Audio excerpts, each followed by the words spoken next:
Hello everyone, welcome back to our channel. तो आज हम स्टार्ट करने वाले हैं BST class 12 chapter 1 that is nature and significance of management के वन शॉर्ट वीडियो को। आज हम कवर करेंगे what is management, what are the features, importance, nature and levels of management and at last what is coordination. तो उससे पहले हम ये डिस्कस करते हैं कि why management is so important कि बीएसटी के पूरे फर्स्ट पार्ट में हम सिर्फ मैनेजमेंट के बारे में ही स्टडी करते हैं। Now the reason is because successful organisations do not achieve their goal by chance but by following a deliberate process called management. That means वो सारे ऑर्गेनाइजेशंस जो आज सक्सेसफुल हैं like Reliance, Tata, Microsoft, Google, ये सारी ऑर्गेनाइजेशंस को रातों रात बाय चांस सक्सेस नहीं मिली थी। उनकी सक्सेस के पीछे एक ही चीज रिस्पॉन्सिबल है एंड दैट इज मैनेजमेंट। तो मैनेजमेंट की वजह से ही हमें सक्सेस मिलती है and that's why we study about the management. तो next question arises what is management. तो उससे पहले हम एड्रेस करते हैं कि आपकी ऑर्गेनाइजेशन में तीन तरह के लोग काम करते हैं। First is owner, second manager and third is worker. Now owner वो होता है जिसने आपकी कंपनी में इन्वेस्टमेंट किया है और उसके बदले now he will dictate what is to be done. तो पैसा लगाने के बाद जिसके पास ये पावर हो बताने की कि क्या करना है वो ओनर है। जबकि मैनेजर वो होता है जो ये डिसाइड करता है कि इस काम को कैसे, कब और किससे निकलवाना है।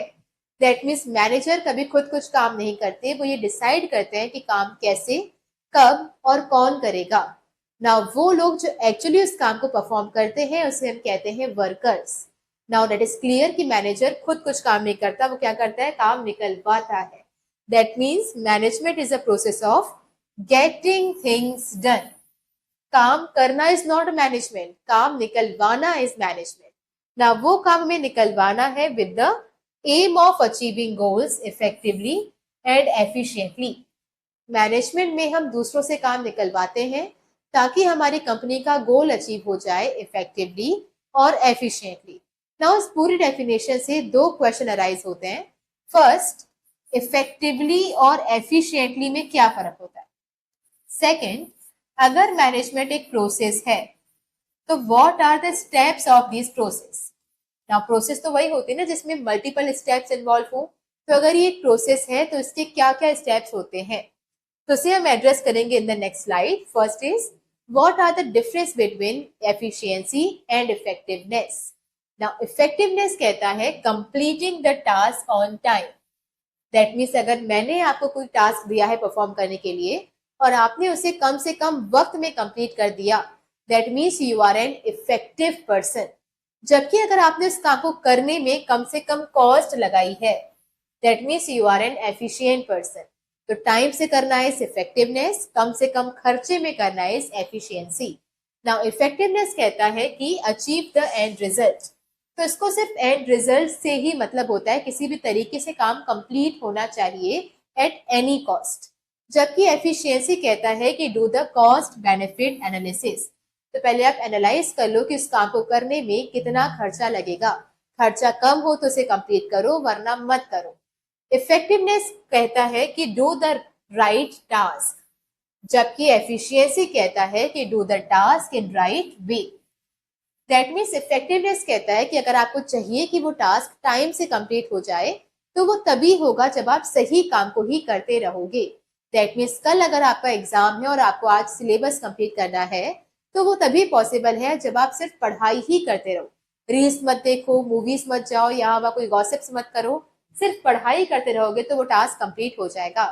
जबकि एफिशिएंसी कहता है कि जरूरी नहीं है कि आप हर वक्त वो करो, बस जब भी करो उसे सही तरीके से करो ताकि उसमें खर्चा कम से कम आए।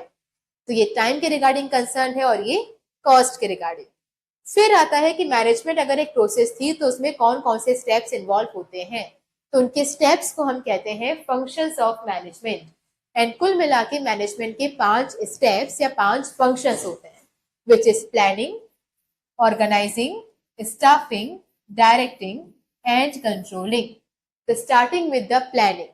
प्लानिंग का मतलब होता है deciding in advance what is to be done, how it is to be done, when it is to be done and by whom it is to be done. पहले से ही एडवांस में डिसाइड कर लो कि क्या करना है, कैसे करना है, कब करना है और उसे कौन करेगा, उसे हम कहते हैं प्लानिंग। नाउ प्लानिंग बहुत क्रूशियल होती है क्योंकि वो आपके प्रेजेंट और आपके फ्यूचर को लिंक करती है।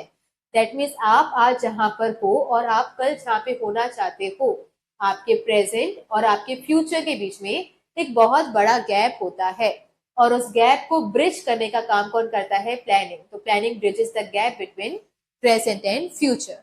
फिर आता है second step, that is organizing. Now planning में आपने जो भी चीजें डिसाइड की थी वो सब आपके माइंड में था, आपने सिर्फ सोचा है कि उसे क्या, कैसे, कब करना है ना। उसे कंप्लीट करने के लिए आपको कुछ रिसोर्सेस चाहिए होते हैं, जैसे कि कुछ फाइनेंशियल रिसोर्सेस और कुछ फिजिकल रिसोर्सेस, कुछ पैसा भी चाहिए और कुछ चीजें भी चाहिए।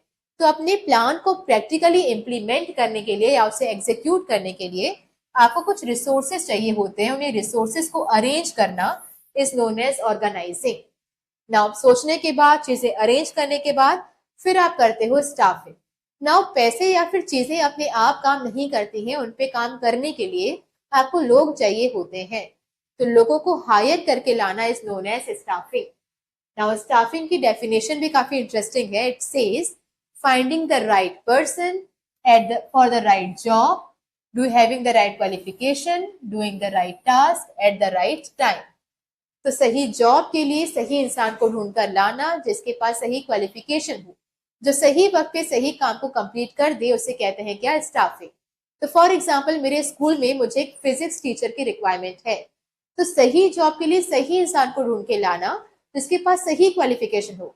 बीएसटी, अकाउंट्स, इकोनॉमिक्स भले ही नहीं आता हो पर उसे फिजिक्स आना चाहिए, तो सही क्वालिफिकेशन होना चाहिए, जो सही वक्त पे सिलेबस कंप्लीट करवा दे, तो सही वक्त पे सही काम कर ले, उसे क्या कहते हैं? स्टाफिंग। नाउ स्टाफिंग में हमारी तीन चीजें इन्वॉल्व होती हैं। First is recruitment, second is selection and third is training and development. Now सामने वाले को पता कैसे चलेगा कि आपको उस पर्सन की रिक्वायरमेंट है? तो आप एडवर्टीजमेंट देते हो, उसे कहते हैं रिक्रूटमेंट। तो लोगों को इनवाइट करना ताकि वो आपकी जॉब के लिए अप्लाई करे, इसे कहते हैं रिक्रूटमेंट। फिर जब वो आपकी जॉब के लिए अप्लाई करेगा तो उनका आप इंटरव्यू लेकर ये डिसाइड करोगे कि उन सब में से सबसे बेस्ट या सबसे क्वालिफाइड कैंडिडेट कौन सा है। तो उनको सिलेक्ट करना is known as selection. Now select करने के बाद आपको उन्हें सिखाना पड़ता है कि काम कैसे करना है, कब करना है, एक्सेट्रा, उसे कहते हैं ट्रेनिंग एंड डेवलपमेंट। तो इनवाइट करो मतलब रिक्रूट करो, फिर उनको सिलेक्ट करो और फिर उन्हें ट्रेनिंग प्रोवाइड करो, सब कुछ स्टाफिंग के अंदर आता है। फिर आता है next step, that is directing. जिनको आपने हायर किया है उन्हें आपको इंस्ट्रक्शंस या गाइडेंस देनी होती है। तो इंस्ट्रक्शन और गाइडेंस दोनों में फर्क क्या है? इंस्ट्रक्शंस दिया जाता है काम को स्टार्ट करने से पहले, जबकि गाइडेंस दी जाती है काम करते टाइम। तो अगर आपको काम शुरू करने से पहले मैं आपको कुछ बता दूं कि आपको ऐसे करना है, वैसे करना है, तो दैट इज इंस्ट्रक्शन। काम करते वक्त अगर आपको डिफिकल्टी जा रही है और मैं आके आपकी हेल्प कर रही हूँ, दैट इज गाइडेंस। तो जिनको आपने हायर किया है उन्हें इंस्ट्रक्शन और गाइड करना is known as directing. Now इसमें भी चार चीजें इन्वॉल्व होती हैं। First is supervision. Now supervision का मतलब क्या होता है? सुपर का मतलब होता है दूर से और विजन का मतलब होता है नजर रखना। तो जब आप उनको इंस्ट्रक्शन देते हो उसके बाद आप दूर से उन पर नजर रखते हो कि वो काम ठीक से कर रहे हैं कि नहीं, उसे कहते हैं सुपरविजन। अगर आपको लग रहा है कि वो काम ठीक से नहीं कर रहे हैं, कुछ प्रॉब्लम है, तो आप उनसे कम्युनिकेट करोगे, that is known as communication. Now communicate करने के बाद अगर आपको समझ में आ रहा है कि वो लोग तो बिल्कुल नेगेटिव हो चुके हैं या फिर बिल्कुल डीमोटिवेटेड हो चुके हैं, काम करना चाहते ही नहीं है, तो फिर आप क्या करोगे? उन्हें मोटिवेट करोगे उस काम को कंप्लीट करने के लिए। और लास्ट में अगर आपको सक्सेस मिल जाती है, फाइनली वो सारा काम अचीव कर लेते हैं, तो एक अच्छे लीडर की तरह आप सबको उसका क्रेडिट दोगे for the achievement of goal. तो खड़ूस बन कैसे नहीं बोलोगे तो मेरी वजह से हुआ। एक अच्छे लीडर की तरह लीडरशिप स्किल्स दिखाते हुए पूरे टीम को उसका क्रेडिट दोगे। इसके बाद आता है last, that is controlling. Controlling कहता है कि compare the actual performance with the planned performance. तो आपने जो सोचा था और आपने जो अचीव करके दिखाया है उसे कंपेयर करो कि आपने जो सोचा था वही अचीव हुआ है या नहीं। अगर नहीं हुआ है तो देखो, seeing if there is any deviation, देखो कि क्या दोनों में कोई फर्क है, जो आपने सोचा था, जो आपने अचीव किया, क्या उसमें कोई फर्क है। Finding the reason of deviation, अगर फर्क है तो पता लगाओ कि इसकी क्या वजह है, क्या रीजन है कि इसमें इतना डिफरेंस आया।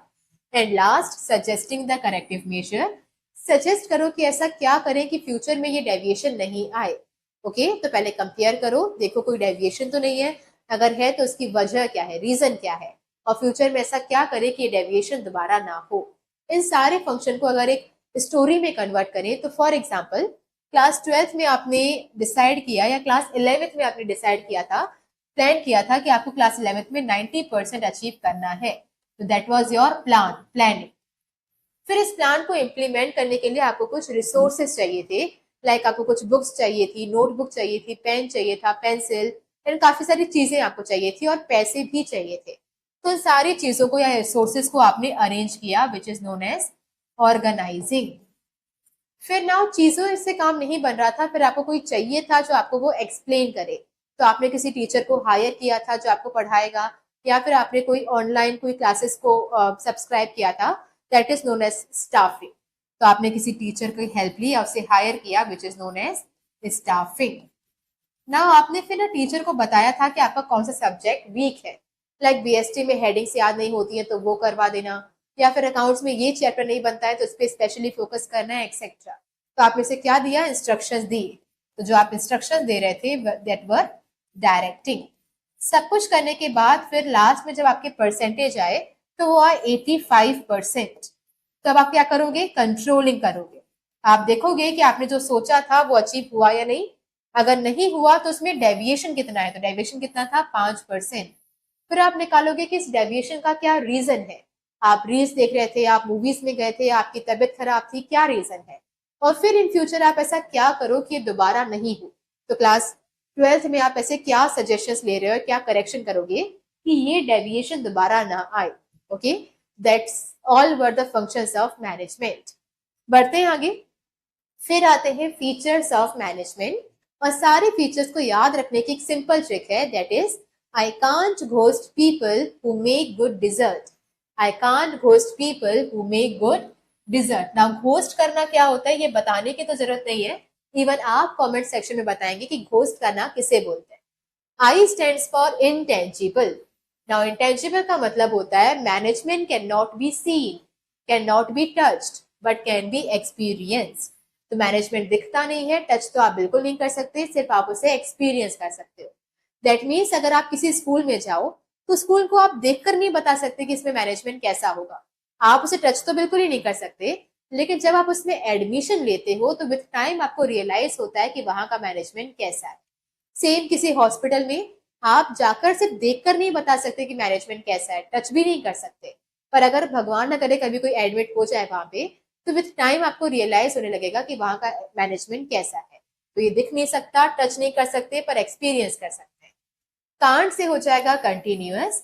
मैनेजमेंट एक कंटिन्यूअस प्रोसेस है, दैट मीन्स एक नेवर एंडिंग प्रोसेस है, इसे आपको 24 घंटे परफॉर्म करना ही पड़ता है, मतलब लगातार ही परफॉर्म होती रहेंगी।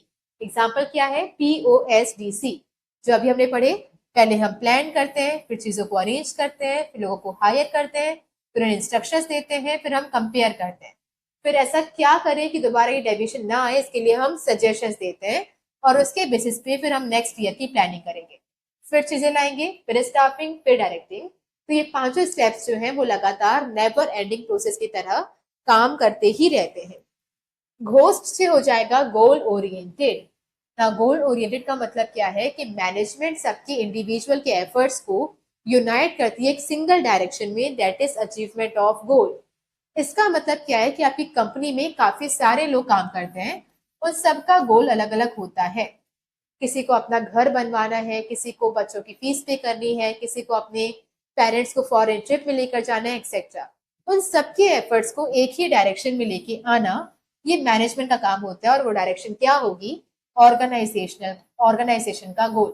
दैट मीन्स मैनेजर्स उनको समझाते हैं कि भैया आपको और हमें जो चाहिए वो एक ही चीज से पॉसिबल है, वो है पैसा। तो वो पैसा कब आएगा, जब आप ज्यादा मेहनत करोगे, हमें ज्यादा प्रॉफिट मिलेगा, तो आपको ज्यादा सैलरी दे पाएंगे। तो सबके एफर्ट्स को एक सिंगल डायरेक्शन में लेकर आना, ये भी मैनेजमेंट का ही काम होता है। फिर आता है पीपल से हो जाएगा परवेसिव, और परवेसिव एक बहुत इंपॉर्टेंट फीचर है, क्योंकि ये वर्ड आपको ऑलमोस्ट पूरे बीएसटी में 10 से 12 बार देखने के लिए मिलेगा। और हर बार परवेसिव की डेफिनेशन सेम ही रहेगी. It says management are performed in all types of organization at all departments at all levels.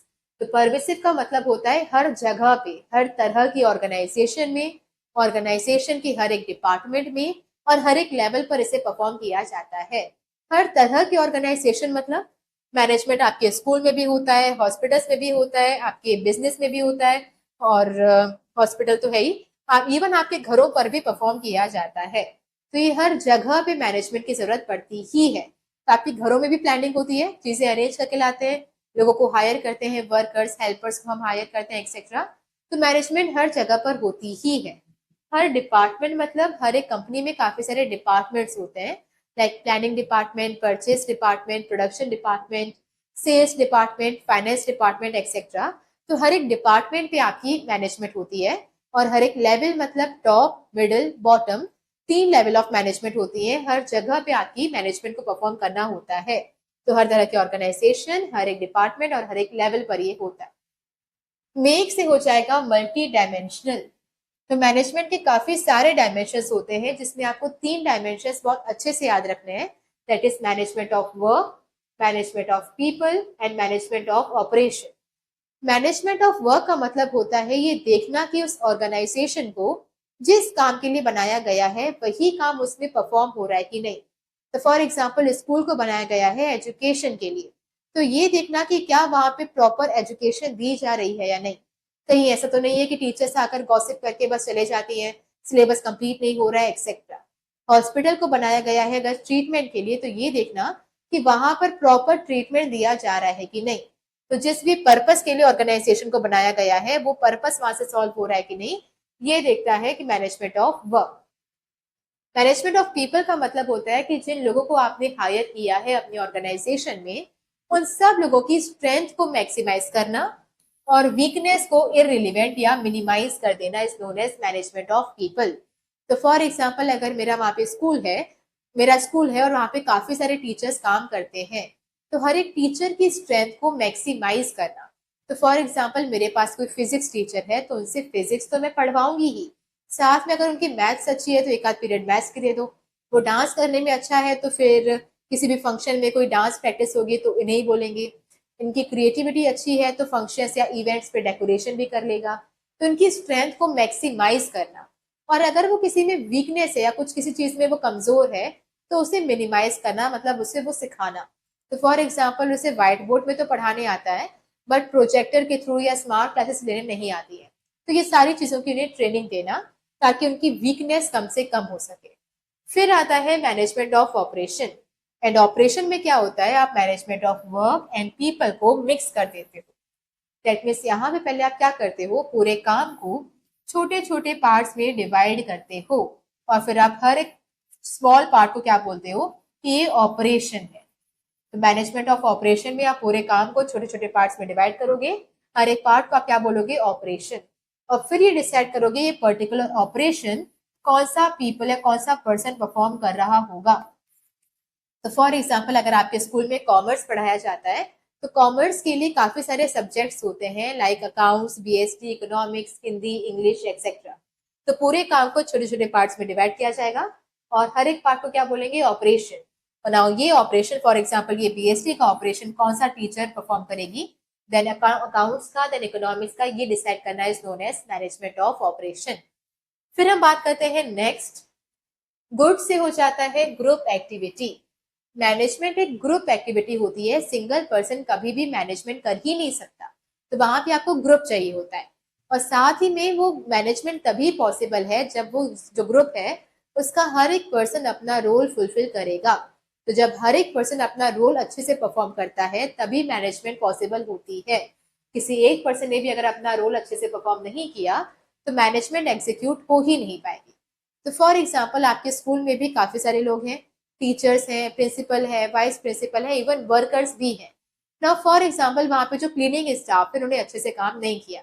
आपने कल जहाँ पे लंच बॉक्स गिराया हुआ था वो आज भी वहीं पे गिरा हुआ है, हर तरफ मक्खियां है, स्मेल है और बहुत ही अनहाइजीनिक है. ना यहाँ पर अगर टीचर आकर चाहे अपना कितना ही बेस्ट क्यों ना दे दे, अपनी बेस्ट से बेस्ट एफर्ट्स डाल के क्यों ना पढ़ा ले, पर फिर भी वो क्लास को ठीक से मैनेज नहीं कर पाएगी। तो मैनेजमेंट तभी होता है जब सारे के सारे लोग अपना अच्छे से रोल परफॉर्म करते हैं। देन लास्ट आता है डिजर्ट से हो जाएगा डायनामिक। नाउ डायनामिक का मतलब होता है मैनेजमेंट हमेशा एक जैसा नहीं रहता। जैसे ही आपके एक्सटर्नल एनवायरनमेंट में चेंजेस आते हैं, सिमिलर चेंजेस आपको अपने बिजनेस में भी इम्प्लीमेंट करने पड़ते हैं। तो फॉर एग्जाम्पल एक फैशन इंडस्ट्री का एग्जाम्पल लेते हैं।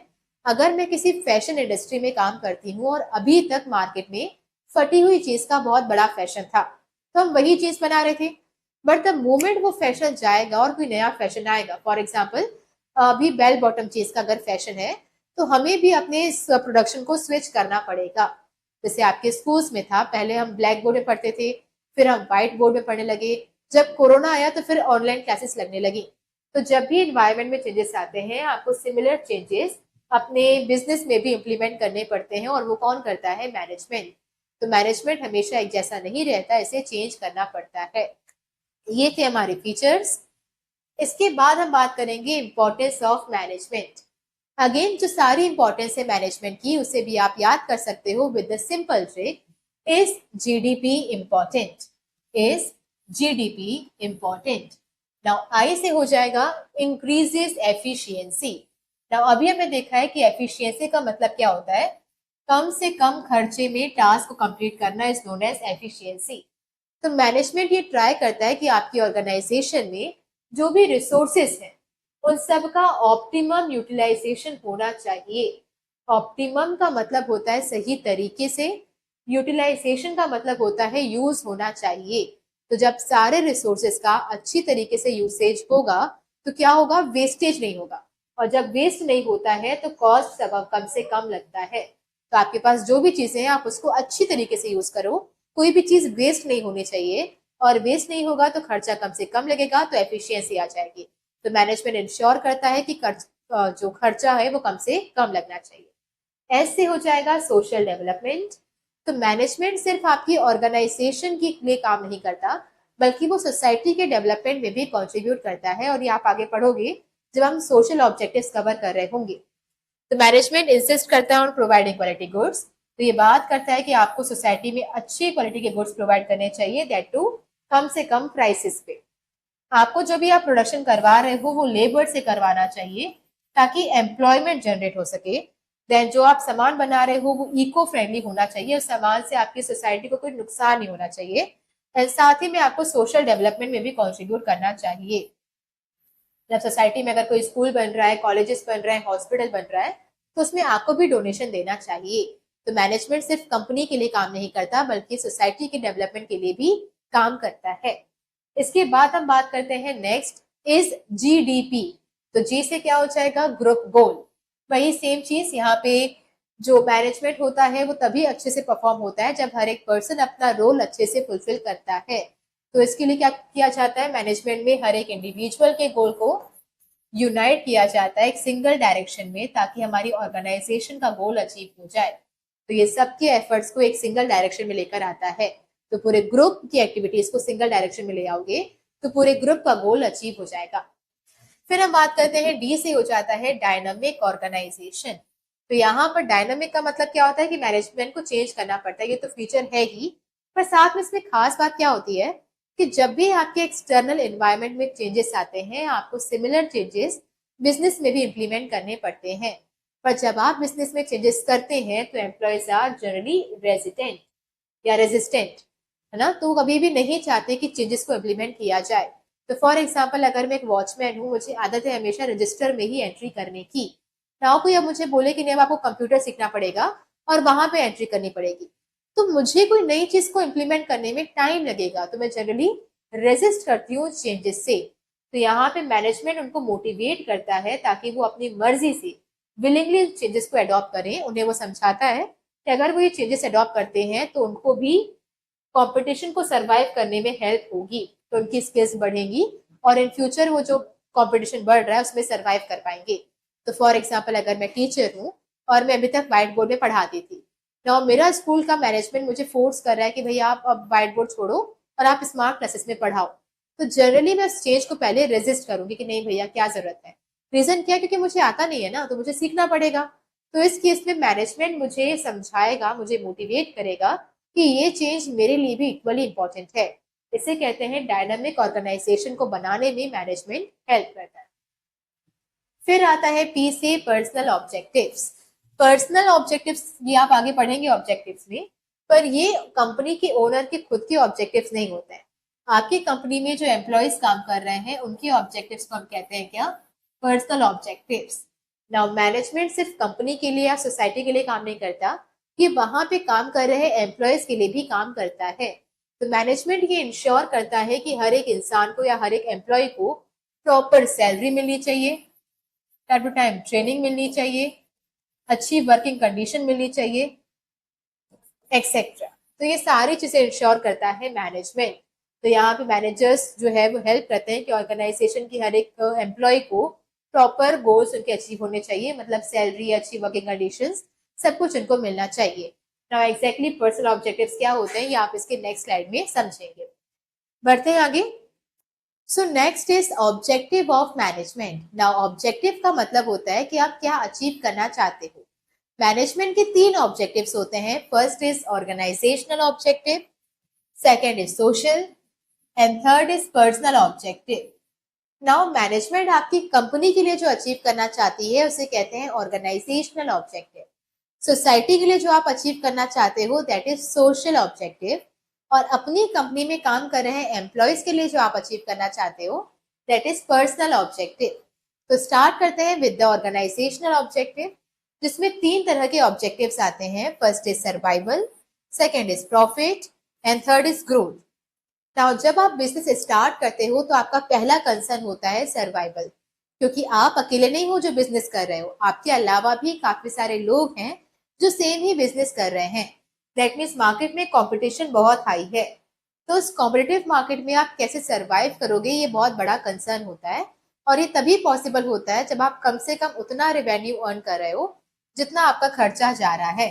तो अगर आपका उस बिजनेस में दिन का 500 रुपए का खर्चा जाता है तो कम से कम दिन का 500 रुपए का अर्निंग भी होना चाहिए, तब जाके आपका सर्वाइवल पॉसिबल होता है। नेक्स्ट स्टेज आती है प्रॉफिट। नाउ प्रॉफिट तब होता है जब आपका अगर दिन का 500 रुपए का खर्चा जा रहा हो तो कम से कम आपके जो रेवेन्यू है वो 700 का होना चाहिए, तब आप जाके जो आपका डिफरेंस होता है वो आपका प्रॉफिट होता है। नाउ प्रॉफिट मिलता क्यों है? Because you bear the risk. The profit is the reward for bearing risk. हर एक बिजनेस में कुछ ना कुछ रिस्क इन्वॉल्व होता है और क्योंकि आपने उस रिस्क को बियर किया है इसीलिए आपको प्रॉफिट मिलता है। Higher the risk higher the profit, lower the risk lower the profit. फिर आता है तीसरा ग्रोथ।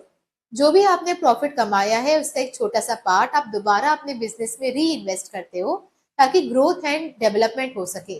नाउ ग्रोथ को आप मेजर कैसे करोगे? तो 4 चीजें हैं। First is sale, second branches, third employees and fourth is line of product. Now ये चारों चीजें डिसाइड करती हैं कि आपकी कंपनी ग्रो कर रही है या नहीं कर रही है। तो फर्स्ट इज सेल। अगर पिछले साल से आपकी सेल बढ़ी है, पिछले साल आप 5,000 की सेल कर रहे थे महीने की, इस बार आप 50,000 की सेल कर रहे हो, तो दैट रिप्रेजेंट ग्रोथ। फिर आता है आपके ब्रांचेस। अगर पिछले साल पूरे इंडिया में आपके 2 ब्रांचेस थे और इस बार आपके 10 ब्रांचेस हैं, दैट अगेन रिप्रेजेंट ग्रोथ। फिर आते हैं एम्प्लॉइज। पिछले साल आपके पास सिर्फ 20 लोगों की टीम थी, मतलब 20 एम्प्लॉयज आपके लिए काम किया करते थे और इस बार 50 एम्प्लॉयज आपके लिए काम कर रहे हैं, दैट अगेन रिप्रेजेंट ग्रोथ। फिर आता है लाइन ऑफ प्रोडक्ट। तो पिछले साल मैं सिर्फ पेंसिल बना रही थी, इस बार pen, pencil, eraser, sharpener, duster, highlighter, बहुत सारी चीजें और भी बना रही हूँ, तो भी उससे ग्रोथ आती है। तो 4 पैरामीटर्स होते हैं ग्रोथ को जज करने के। फिर आता है नेक्स्ट आपके सोशल ऑब्जेक्टिव्स। और सोशल मतलब आप सोसाइटी के लिए क्या करना चाहते हो, और उन सारे ऑब्जेक्टिव्स को याद करने की एक सिंपल ट्रिक है, that is 4ECG-Q। Now ECG क्या होता है ये आपको पता होना चाहिए क्योंकि आप 12th में आ चुके हैं, और अगर नहीं पता हो तो आप पहले गूगल करेंगे और फिर आप कमेंट सेक्शन में बताएंगे। तो 4ECG-Q, 4E से हो जाएगा employment, economic, environment, education. Now सबसे पहले आता है एम्प्लॉयमेंट अपॉर्चुनिटीज। नाउ जब भी आप कोई बिजनेस स्टार्ट करते हो तो आपके पास 2 ऑप्शन होते हैं। या तो आप सारा प्रोडक्शन कैपिटल इंटेंसिव मतलब मशीन से करवाओ, या फिर वो सारा प्रोडक्शन आप लेबर से करवाओ। तो ये सजेस्ट किया जाता है कि एज फार एज पॉसिबल जब तक आपको लॉस नहीं हो रहा हो तो आपको लेबर से सारा काम करवाना चाहिए, जिससे आपको भी प्रॉफिट हो और सोसाइटी में भी एम्प्लॉयमेंट जनरेट हो। फिर आता है आपका इकोनॉमिक। जब आप कोई बिजनेस करते हो तो उसमें आपको प्रॉफिट मिलते हैं और उस प्रॉफिट में टैक्स लगाया जाता है। तो आपको सारे टैक्सेस टाइम टू टाइम पे करने चाहिए ताकि हमारी कंट्री का इकोनॉमिक वेल्थ मैक्सिमाइज हो सके। फिर आता है एनवायरमेंट। जो भी सामान आप बना रहे हो उससे एनवायरमेंट को कोई नुकसान नहीं होना चाहिए। Education and health. आप जिस लोकेलिटी में बिजनेस कर रहे हो वहां पे प्रॉपर एजुकेशन और हेल्थ फैसिलिटीज अवेलेबल हो, ये भी आपको उसका थोड़ा सा रिस्पॉन्सिबिलिटी लेनी चाहिए। सी से आता है contribution to the civic activities. तो सिविक एक्टिविटीज में काफी सारी एक्टिविटीज आती हैं जिसमें बिजनेसमैन को मेजरली पॉल्यूशन का ध्यान रखना होता है। तो अगर आप प्रोडक्शन कर रहे हो तो आपकी चिमनीज में फिल्टर्स लगे होने चाहिए ताकि एयर पॉल्यूशन ना हो। आपकी बिजनेस से जो भी कचरा निकल रहा है वो आपको पानी में नहीं बहाना है या सॉइल में डंप नहीं करना है। तो किसी भी तरीके का कोई भी पॉल्यूशन आपको नहीं करना चाहिए, ये भी आपकी रिस्पॉन्सिबिलिटी है। जी से आता है गवर्नमेंट एंड एनजीओ प्रोजेक्ट। अगर तो आपका बिजनेस बहुत बड़ा नहीं है कि आप बहुत बड़ा कुछ इन्वेस्टमेंट कर पाओ या फिर बच्चों के एजुकेशन के लिए कोई स्कूल बनवाना, कॉलेज बनवाना या फिर हॉस्पिटल्स बनवाना, अगर इतना बड़ा बिजनेस आपका नहीं है तो आपको क्या करना है, सरकार और एनजीओ ऑलरेडी काफी सारे प्रोजेक्ट चला रहे होते हैं, उसमें एज फार एज पॉसिबल आपको कंट्रीब्यूट करना होता है या डोनेट करना होता है ताकि वो प्रोजेक्ट सक्सेसफुली हमारे कंट्री में रूल या रन कर पाए। फिर आता है जीक्यू से हो जाएगा quality goods at reasonable price. आपको ये भी ध्यान रखना है कि आप जो भी सामान मार्केट में बेच रहे हैं उसकी क्वालिटी बहुत अच्छी होनी चाहिए और उसके प्राइसेस रीजनेबल होने चाहिए। बहुत कम तो आप नहीं रखेंगे पर बहुत ज्यादा भी नहीं होने चाहिए जिससे कस्टमर अफोर्ड ना कर पाए। तो 4 ECGQ।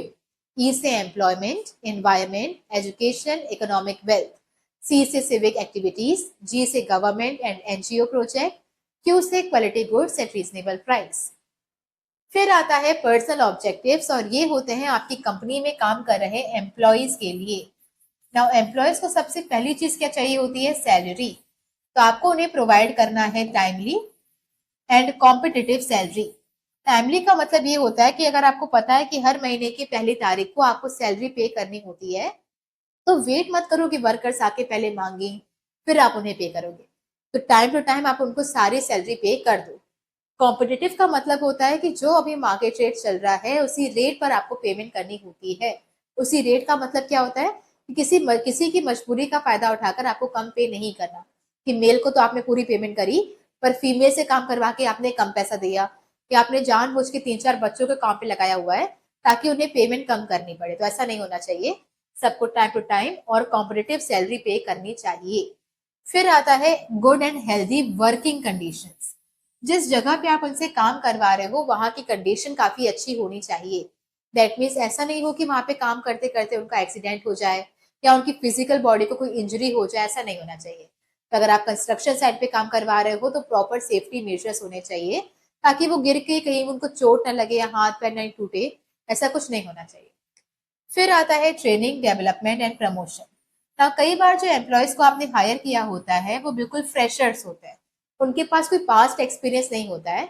उस केस में बहुत जरूरी होता है कि आप उनको ट्रेनिंग प्रोवाइड करो और ट्रेनिंग देने के बाद अगर वो अच्छा काम कर रहे हैं तो उनका टाइम टू टाइम प्रमोशन भी होना चाहिए। देन लास्ट आता है P recognition and self respect. Now सारे एम्प्लॉय सिर्फ पैसों के लिए काम नहीं करते, उन्हें इज्जत भी चाहिए। तो आप ध्यान रखो कि आप किसी की बेइज्जती मत करो, इंसल्ट मत करो या उन्हें नीचा नहीं दिखाओ, उनकी सेल्फ रिस्पेक्ट का आपको ध्यान रखना है। और पी रिकॉग्निशन का मतलब क्या होता है, रिकॉग्नाइज करने का मतलब होता है उनको पहचान देना।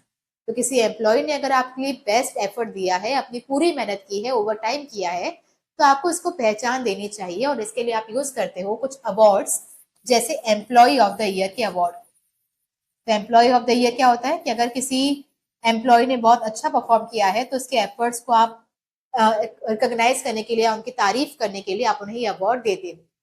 फिर आता है नेक्स्ट। तो नेक्स्ट हम कवर करेंगे nature of management. Now nature का मतलब होता है कि मैनेजमेंट किसके जैसा है, क्या ये साइंस के जैसा है या फिर ये आर्ट के जैसा है या प्रोफेशन के जैसा है। जैसे घर पे कभी कोई छोटा बच्चा पैदा होता है तो हम देखते हैं ना कि वो मम्मी पे गया है कि पापा पर गया है। सेम यहाँ पे होता है, जब भी कोई नया कॉन्सेप्ट आता है तो उसकी स्टडी की जाती है कि वो किसके अंदर आता है, क्या वो साइंस के जैसा है या फिर वो आर्ट के जैसा है। पर क्योंकि क्लियरली हम उसको कॉमर्स के अंदर पढ़ रहे हैं तो ये पूरी तरीके से साइंस भी नहीं होगा, क्योंकि साइंस के जैसा ही होता तो वहां पढ़ते ना। और पूरी तरीके से आर्ट की तरह भी नहीं होगा, पर कुछ कुछ फीचर्स हैं जो दोनों के मैनेजमेंट के साथ मिलते हैं। तो पहले हम देखते हैं साइंस के क्या फीचर्स होते हैं। तो साइंस का पहला फीचर है systematic body of knowledge. That means science के स्टडी मटेरियल्स मार्केट में अवेलेबल हैं, उसके बुक्स मार्केट में मिलते हैं, जिसको आप रेफर करके साइंस की नॉलेज को गेन कर सकते हो। दैट मीन्स कोई भी पर्सन बॉर्न साइंटिस्ट नहीं होता है, आप धीरे धीरे करके साइंस की नॉलेज को गेन करते हो, तब जाके आप उसमें कुछ नॉलेज अचीव करते हो। ओके, क्या ये मैनेजमेंट में भी होता है? तो यस, ये फीचर मैनेजमेंट में प्रेजेंट है, क्योंकि मैनेजमेंट के भी बुक मटेरियल्स मार्केट में अवेलेबल हैं, जिसको आप रेफर करके मैनेजमेंट के बारे में सीख सकते हो। Second feature is universal application. जो साइंस के प्रिंसिपल्स होते हैं वो यूनिवर्सली एप्लीकेबल होते हैं, हर जगह पे सेम तरीके से ही अप्लाई होते हैं। जैसे फॉर एग्जांपल ग्रेविटेशन, तो अगर यहाँ पे मैं कोई चीज ऊपर से गिराऊं तो वो नीचे आएगा।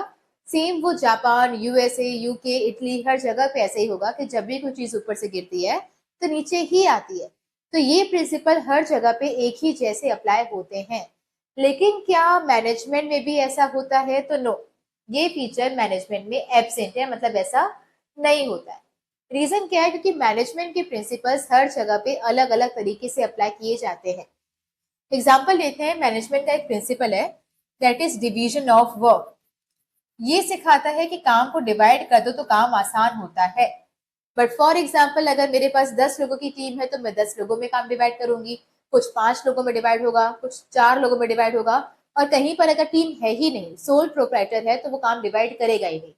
दैट मीन्स उसके प्रिंसिपल हर जगह पे एक जैसे अप्लाई नहीं होते हैं, हर जगह पे अलग अलग तरीके से वो अप्लाई होता है। फिर आता है principles are based on experimentation. Now science के प्रिंसिपल्स एक्सपेरिमेंट से बने हैं, ऐसे रातों रात नहीं बन गए थे। पहले उसे ऑब्जर्व किया गया, उसके बाद उसमें एक्सपेरिमेंट किया गया, तब जाके वो प्रिंसिपल बने। फॉर एग्जाम्पल न्यूटन ने पहले ऑब्जर्व किया कि एप्पल जब टूटा पेड़ से तो वो नीचे आके गिरा। फिर उसने 10 चीजों को और ऊपर से फेंका तो वो नीचे ही आए। तो पहले ऑब्जर्व हुआ, फिर टेस्ट हुआ, और हर बार जब सेम रिजल्ट मिला तब आपने उसको प्रिंसिपल बनाया। सेम हमारे मैनेजमेंट में भी होता है, पहले आप ऑब्जर्व करते हो कि काम को बांट देने से, डिवाइड करने से काम आसान हो जाता है। फिर आप हर कंपनी में आपने करके देखा, जब हर बार आपका काम आसान हो गया तो आपने इसको प्रिंसिपल बनाया। दैट मीन्स ये प्रेजेंट तो है बट पार्शियली प्रेजेंट है। नाउ पार्शियली का मतलब क्या होता है कि क्योंकि जो मैनेजमेंट के प्रिंसिपल्स होते हैं वो ह्यूमंस पे अप्लाई होते हैं, तो आपको हर बार सेम रिजल्ट नहीं मिलता।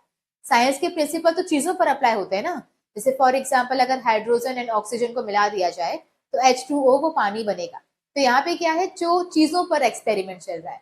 लेकिन मैनेजमेंट के प्रिंसिपल्स को ह्यूमंस पे लगाया जाता है, और ह्यूमंस हर बार सेम रिजल्ट दे ऐसा जरूरी नहीं है।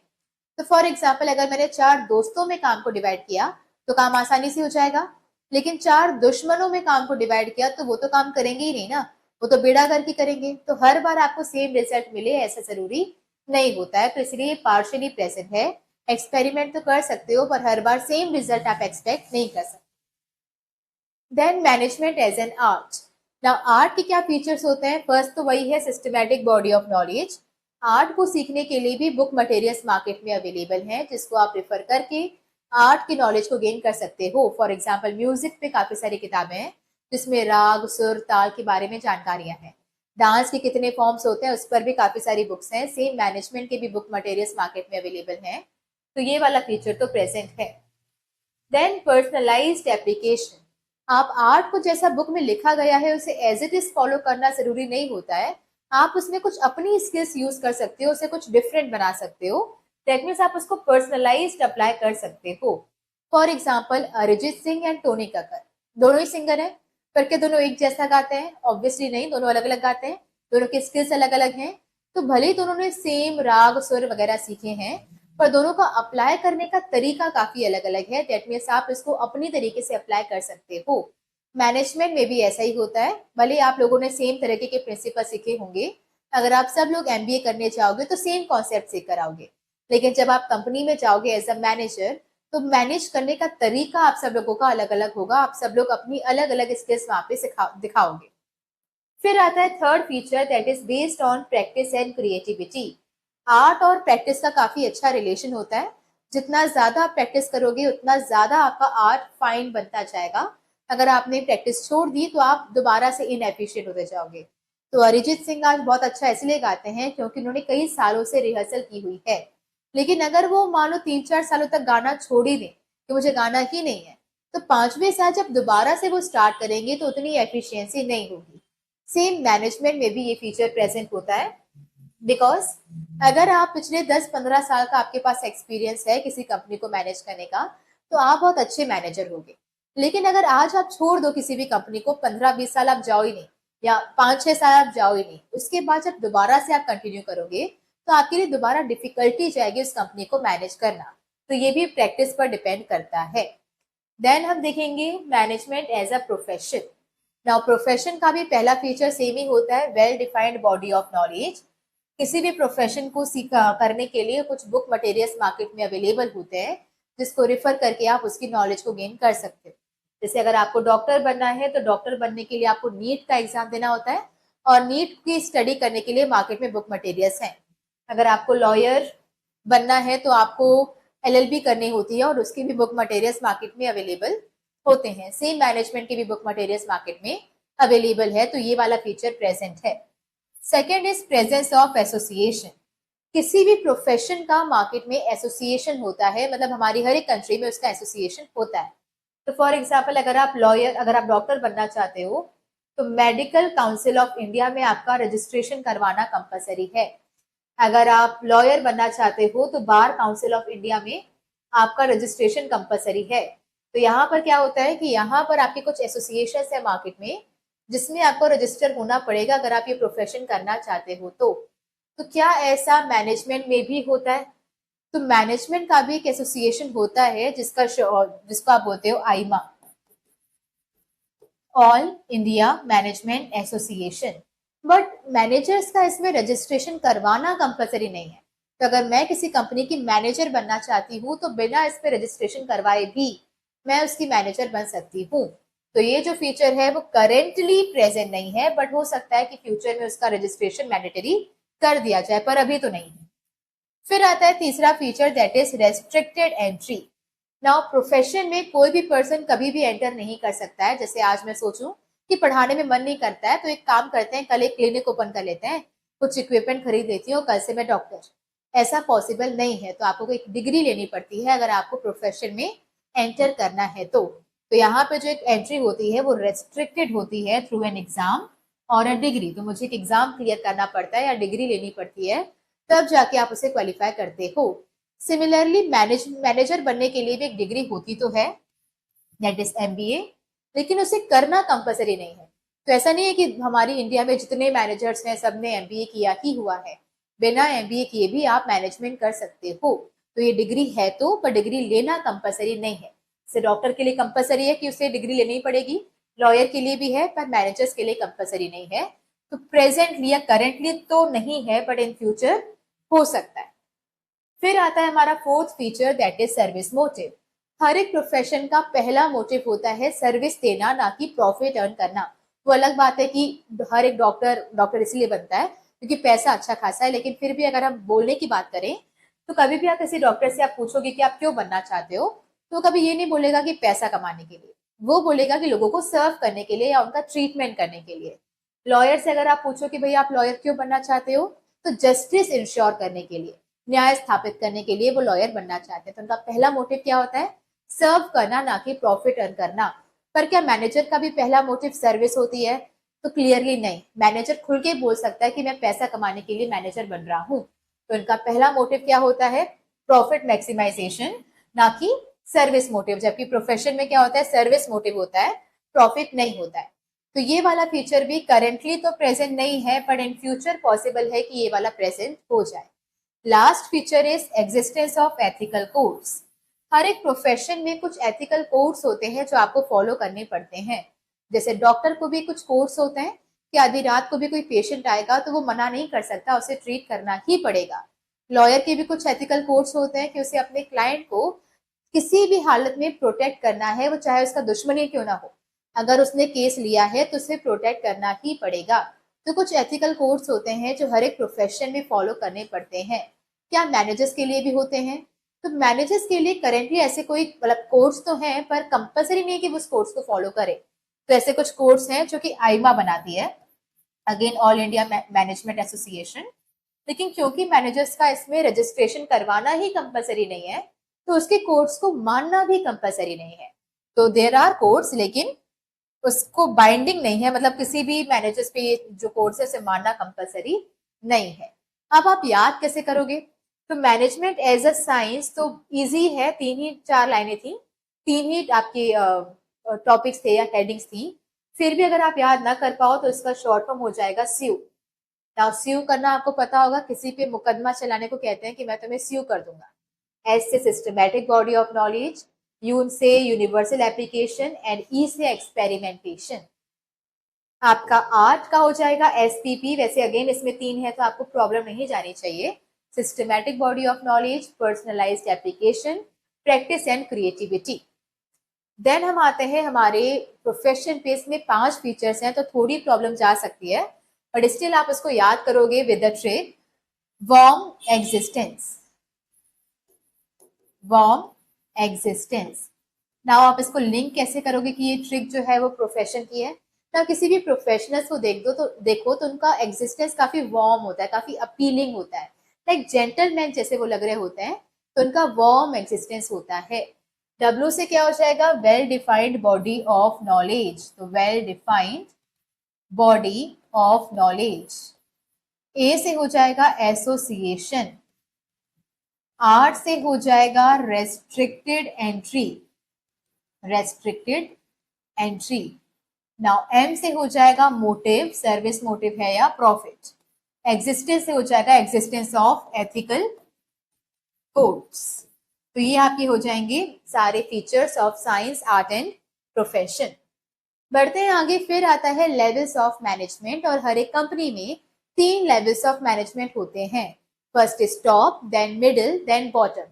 नाउ इसमें क्वेश्चन, ये आपका एक तो सीबीएसई का काफी फेवरेट टॉपिक है। First favourite is coordination from this chapter, and second favourite is levels of management. Now इसमें जब क्वेश्चन बनता है तो केस स्टडी की तरह आता है, जिसमें 2 तरीके से क्वेश्चन पूछे जा सकते हैं। या तो आपसे कहेगा कि Ram, so and so person is CEO of the company or a purchase manager or a supervisor। अब आइडेंटिफाई करो कि वो कौन से लेवल पे काम करता है। दूसरी तरीके से क्वेश्चन बनता है कि आपको बोला जाएगा कि सो एंड सो पर्सन ये काम करता है, कि कंपनी के वेलफेयर के लिए रिस्पॉन्सिबल है, या वर्कर्स की सेफ्टी का ध्यान रखता है, या फिर वो कोऑर्डिनेशन करता है। अब आइडेंटिफाई करो कि वो कौन से लेवल पे काम करता है। तो इसके लिए आपको दोनों तरीके से देखना पड़ेगा कि लेवल्स में कौन कौन से पर्सन आते हैं और वो क्या क्या काम करते हैं। तो स्टार्ट करते हैं with the top level. Top level में सबसे पहले जो ऊपर ऊपर आता है वो होता है चेयरमैन। इसे आप उस कंपनी का हेड मान सकते हो, और चेयरमैन को उसकी हेल्प करने के लिए, मतलब उनकी हेल्प कौन करता है? That is general manager. Now general manager वो होता है जो हर एक चीज को मैनेज करता है, सिर्फ परचेज नहीं, सिर्फ सेल्स नहीं, सिर्फ प्रोडक्शन नहीं, हर एक चीज को मैनेज करके चलता है। जैसे हमारे जनरल स्टोर होते हैं ना, कोई एक चीज नहीं मिलती, 10 चीजें वहां पे मिलती हैं। सेम जनरल मैनेजर कोई एक चीज नहीं बनाता, काफी सारी चीजें वो प्रोड्यूस करता, एक चीज पे ध्यान नहीं देता, काफी सारी चीजों पे ये ध्यान देता है। फिर आता है, इसके अंडर आते हैं board of directors. Board of directors आपने देखा होगा कि कई बार आपने मूवीज में देखा होगा कि किसी भी कंपनी में जब मीटिंग होती है ना, तो टेबल के अराउंड काफी सारे लोग बैठे होते हैं जो डिस्कस करते हैं, देन वोट करते हैं और अपना डिसीजन लेते हैं। वो सब लोग कौन होते हैं? Board of directors. तो यहाँ पे काफी सारे लोग होते हैं। इन काफी सारे लोगों में से एक इंसान हेड होता है, जिसे हम कहते हैं प्रेसिडेंट। और प्रेसिडेंट के एब्सेंट पे जो उसे लीड करेगा वो हो जाएगा कौन? Vice president. तो उसमें से एक प्रेसिडेंट और दूसरा वाइस प्रेसिडेंट। ना ये लोग मिलकर डिसीजन लेते हैं, पर उनके डिसीजन को इम्प्लीमेंट करवाना ये रिस्पॉन्सिबिलिटी होती है सीईओ की, चीफ एग्जीक्यूटिव ऑफिसर। तो प्लान्स बनाते हैं डायरेक्टर्स, लेकिन उन प्लान्स को एग्जीक्यूट करवाने में हेल्प करता है सीईओ। फिर आता है सीओओ, चीफ ऑपरेटिंग ऑफिसर। ये सारे ऑपरेशंस को देखता है कि प्रोडक्शन, परचेस वगैरह ठीक से हो रहा है कि नहीं। फिर आता है सीएफओ, चीफ फाइनेंशियल ऑफिसर। ये फाइनेंस वगैरह देखने का काम करता है पूरी ऑर्गेनाइजेशन का। तो सबसे टॉप पर कौन है? चेयरमैन। उनकी हेल्प करने के लिए जनरल मैनेजर। उनके अंडर काफी सारे बोर्ड ऑफ डायरेक्टर्स, मतलब काफी सारे डायरेक्टर्स। उसमें से एक होगा प्रेसिडेंट, दूसरा होगा वाइस प्रेसिडेंट। ये जो डिसीजन लेंगे उनको इम्प्लीमेंट करवाएगा CEO, COO and CFO. Okay, तो अगर पूछा जाता है कि राम इज अ सीएफओ और Ram is a general manager और राम इज अ डायरेक्टर, तो क्लियरली आपके माइंड में स्ट्राइक करना चाहिए कि वो टॉप लेवल मैनेजमेंट की बात कर रहा है। फिर हम बात करते हैं कि टॉप लेवल मैनेजमेंट कौन कौन से फंक्शंस को परफॉर्म करता है। सारे फंक्शंस को याद रखने की एक सिंपल ट्रिक है, that is mister OP was late in societies committee. Mister OP was late in societies committee. ना ओपी से मेरा मतलब है ओम प्रकाश, जो कि फेमस डायरेक्टर हैं। आप कुछ और फुल फॉर्म इसका बना सकते हो, तो mister OP was late in societies committee. M और आर, एम से हो जाएगा मिडिल लेवल की एक्टिविटीज को ऑर्गेनाइज करना। तो नाउ 3 लेवल्स होते हैं, top, middle and bottom. Middle level कौन कौन सी एक्टिविटीज परफॉर्म करेगा, ये उन्हें ऑर्डर कौन देता है, टॉप लेवल। तो फॉर एग्जाम्पल आपके स्कूल में प्रिंसिपल है, वाइस प्रिंसिपल है, टीचर है। तो वाइस प्रिंसिपल को क्या काम करना है, क्या नहीं करना है, उसे कौन बताएगा, प्रिंसिपल बताएगा। तो यहाँ पे मिडिल लेवल की सारी एक्टिविटीज को ये ऑर्गेनाइज करते हैं। आर से आता है रिसोर्सेस। ना उन एक्टिविटीज को करने के लिए कुछ रिसोर्सेस चाहिए ना, कुछ पैसा चाहिए, कुछ चीजें चाहिए, तो वो सारी चीजें अरेंज करके देना भी टॉप लेवल की जिम्मेदारी होती है। तो ये सारे रिसोर्सेस को असेंबल करके देते हैं। ओपी, ओ से हो जाएगा ऑब्जेक्टिव्स एंड पी से हो जाएगा प्लान्स। टॉप लेवल डिसाइड करते हैं कि हमारी कंपनी के ऑब्जेक्टिव्स क्या हैं। दैट मीन्स इस साल हमारी कंपनी क्या अचीव करना चाहती है। देन प्लान्स मतलब उस आपके गोल्स को कैसे अचीव किया जाएगा, कब अचीव किया जाएगा, कि सब कुछ डिसाइड किया जाता है। मतलब प्लान्स एंड पॉलिसीज भी टॉप लेवल ही डिसाइड करती है, तो उसे अचीव कैसे करना है, कब करना है, एक्सेट्रा, ये प्लान्स भी टॉप लेवल ही बनाता है। वॉज से हो जाएगा वेलफेयर एंड सर्वाइवल। किसी भी कंपनी कहीं बंद ना हो जाए, मतलब लंबे टाइम तक सर्वाइव करनी चाहिए और हर साल उसमें ग्रोथ होनी चाहिए, मतलब उसका वेलफेयर होना चाहिए। इसके लिए भी टॉप लेवल ही जिम्मेदार होता है। तो अगर कोई कंपनी बंद हो जाती है या फिर उसमें कोई केस हो जाता है, तो कोई ये नहीं बोलेगा कि इसके वर्कर्स खराब थे या इसका परचेज मैनेजर खराब था। तो किसे गालियां देंगे, टॉप लेवल मैनेजमेंट को ही गालियां पड़ेंगी। तो वेलफेयर एंड सर्वाइवल के लिए भी यही रिस्पॉन्सिबल है। नीड से हो जाएगा liaison with the outside world. तो कंपनी के बाहर भी काफी सारे लोग होते हैं, like investors, bankers, government, customers, suppliers etcetera. इन सबके साथ अच्छे रिलेशंस बना के चलना, ताकि फ्यूचर में आपको हेल्प हो कि अच्छे रिलेशंस, मतलब उनके साथ लाइजन मेंटेन करने का काम भी कौन करता है, top level management. Then societies committee, society से क्या हो जाएगा, इम्पैक्ट ऑन सोसाइटी। ना आपकी कंपनी जो भी सामान बना रही है, अगर उस सामान को यूज करके सोसाइटी को कोई भी हार्म हुआ है, किसी की डेथ हुई है या किसी को कोई डैमेज हुआ है, तो उसके लिए भी टॉप लेवल मैनेजमेंट ही जिम्मेदार होता है। तो सोसाइटी पे क्या इम्पैक्ट जा रहा है आपके प्रोडक्ट्स की वजह से, इसकी जिम्मेदारी टॉप लेवल लेता है। कमिटी से हो जाएगा कोऑर्डिनेशन। पूरी ऑर्गेनाइजेशन में कोऑर्डिनेशन होना चाहिए, सब लोग साथ मिलकर एक सिंक में काम करें, ये भी यही इंश्योर करते हैं। एंड कमिटी में अगर आप देखें तो एक ई एक्स्ट्रा है, उसे आप कैपिटल कर लेंगे, कमिटी। उस ई से क्या हो जाएगा, एनवायरमेंट। तो बिजनेस एनवायरमेंट में जब भी कोई चेंज आता है, तो सिमिलर चेंजेस अपने कंपनी में अडॉप्ट करना भी टॉप लेवल की ही जिम्मेदारी होती है। आप चैप्टर 3 में पढ़ेंगे कि बिजनेस एनवायरमेंट कैसे कैसे होते हैं। एग्जाम्पल ले लेते हैं, फॉर एग्जाम्पल सोशल एनवायरमेंट होता है, जो बताता है कि सोसाइटी की अगर डिमांड्स, ट्रेंड, फैशन वगैरह बदल रहा है, तो वो सोशल एनवायरमेंट का पार्ट होता है। तो जब भी अगर सोसाइटी की डिमांड बदलेगी, तो आपको भी नए प्रोडक्शन को स्टार्ट करना पड़ेगा, और उसे करवाने की जिम्मेदारी किसकी है, टॉप लेवल की। एक होता है टेक्नोलॉजिकल एनवायरमेंट। जब भी टेक्नोलॉजिकल एनवायरमेंट बदलेगा, मतलब नई टेक्नोलॉजी मार्केट में आएगी, तो न्यू मशीन खरीद के आना या अपग्रेड करवाना, इसकी रिस्पॉन्सिबिलिटी भी टॉप लेवल की रहती है। तो इन शॉर्ट, कोई भी एनवायरमेंट में चेंज आएगा तो उसे अडॉप्ट करने की जिम्मेदारी टॉप लेवल की होती है। फिर आता है मिडिल लेवल। तो अगेन मिडिल लेवल में कौन कौन काम करता है, तो सबसे ऊपर आते हैं divisional head. Now divisional head क्या होते हैं, हर एक कंपनी में ना कई बार काफी सारी अलग अलग डिविजन्स बने होते हैं। लाइक रिलायंस कंपनी में रिलायंस पेट्रोलियम पंप भी है, रिलायंस इलेक्ट्रॉनिक्स में भी डील करता है, रिलायंस का जियो सिनेमा है, जियो मॉल्स है एक्सेट्रा। तो जब डिफरेंट डिफरेंट डिविजन्स बने होते हैं, तो हर एक डिवीजन का एक हेड होता है, जिसे हम कहते हैं डिविजनल हेड। देन हर एक डिवीजन में काफी सारे डिपार्टमेंट्स होते हैं, और हर एक डिपार्टमेंट का होता है डिपार्टमेंटल हेड। नाउ एक आप डिवीजन पकड़ लीजिए, दैट इज मॉल ले लेते हैं। तो मॉल में परचेज डिपार्टमेंट होगा, प्रोडक्शन डिपार्टमेंट होगा, सेल्स डिपार्टमेंट होगा, फाइनेंस डिपार्टमेंट होगा। तो अलग अलग डिपार्टमेंट के भी हेड होते हैं जिसे हम कहते हैं डिपार्टमेंटल हेड। फिर आता है हर एक डिपार्टमेंट के हेड के साथ साथ उनके मैनेजर्स भी होते हैं। तो फॉर एग्जाम्पल अगर परचेज डिपार्टमेंट था, सेल्स डिपार्टमेंट था, प्रोडक्शन डिपार्टमेंट था, तो इन सबका मैनेजर भी होगा। तो एक परचेज मैनेजर होगा, एक सेल्स मैनेजर होगा, एक प्रोडक्शन मैनेजर होगा। ऐसे करके सारे मैनेजर्स, चाहे वो फाइनेंस मैनेजर हो, चाहे वो मार्केटिंग मैनेजर हो, बस जनरल मैनेजर को छोड़ के बाकी सारे मैनेजर्स किसके अंदर आते हैं? मिडिल लेवल के अंदर आते हैं। इसके अलावा आप दो नाम अलग से और याद रखेंगे। एक है एग्जीक्यूटिव ऑफिसर, अगर आपको याद हो तो CEO, that is chief executive officer, top level में आता है क्योंकि वो चीफ है। उसके नाम से चीफ हटा दिया जाए तो क्या बन जाएगा? Executive officer. वो कहाँ पे आता है? मिडिल लेवल में। और इसी एग्जीक्यूटिव ऑफिसर के आगे अगर मैं सब लगा दूं, मतलब एक लेवल और कम कर दूं, तो वो कौन हो जाएगा? बॉटम। तो chief executive top, executive officer middle, सब एग्जीक्यूटिव इज बॉटम। तो यहाँ पे मिडिल में कौन आ जाएगा? Executive officer. देन एक लास्ट है इसमें आपका प्लांट सुपरिंटेंडेंट। प्लांट सुपरिंटेंडेंट ना, सारे सुपरिंटेंडेंट जो होते हैं वो बॉटम लेवल के होते हैं, सिर्फ प्लांट वाले को छोड़ के। प्लांट सुपरिंटेंडेंट क्या करता है? जब भी कोई मशीनरी बदलती है या कोई प्लांट खराब हो जाता है तो सारी मशीन्स को अरेंज करके देना या फिर रिपेयर करवा के देना, ये प्लांट सुपरिंटेंडेंट का काम होता है। ओके, तो डिविजनल हेड, देन डिपार्टमेंटल, देन उसके अंदर purchase, sales, finance manager, then फिर आपके दो लोग अलग से हो जाएंगे, एग्जीक्यूटिव ऑफिसर और प्लांट सुपरिंटेंडेंट। ये सारे आपके होते हैं मिडिल के अंदर। नाउ क्या काम करता है उसे अगेन आप याद रख सकते हो with the tray, that is lower department ape married first line cuckoo. Now ape कौन होता है? बंदर की एक प्रजाति होती है। कुकू का मतलब तो आपको पता होगा, कोयल। तो lower department ape married first line cuckoo, lower department के बंदर की शादी किससे हो गई? फर्स्ट लाइन कुकू से। नाउ लोअर क्या हो जाएगा? Interpretation for the lower level. तो लोअर लेवल मतलब बॉटम लेवल। तो बॉटम लेवल मैनेजर्स को कोई भी बात समझानी हो, जैसे टॉप लेवल का कुछ ऑर्डर आया है, तो वो बॉटम लेवल को समझाता कौन है? Middle level.